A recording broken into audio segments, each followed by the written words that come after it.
محدش يتخض، محدش يتخض، سموا بالله هو مش عفاريت يعني، هي مطبخ فيه بني ادمين، في ناس كانوا تعبانين، في نانو كانت تعبانه بتغسله لي كل يوم بقى لها اسبوع، امبارح ما غسلتش، النهارده ما غسلتش، الدنيا مقلوبه عادي، موضوع عادي. الارض عايزه تتغسل، اول حاجه شغلت الغساله، طلعت الدور في الغساله نشرته، ونغمض عيننا نفتح نعمل ايه؟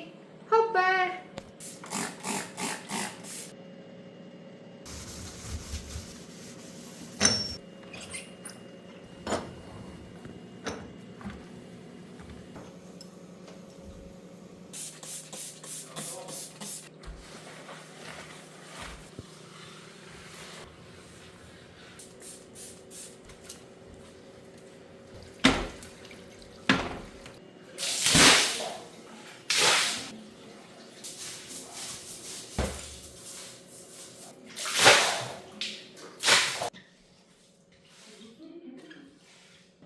كده بقى ابخر واشرب قهوتي، اعمل لي احلى فنجان قهوه مع حاجه حلوه، وانا مبسوطه ومروقه على مزاجي. بصوا تعالوا المطبخ فل ازاي، والبوتاجاز ده ممبار انا مطلعاه عشان اغسله غسله حلوه، والرخامات والحوض والحته الكوفي كورنر بتاعي والارفف والنيش، كله اطباق كوبايات كله.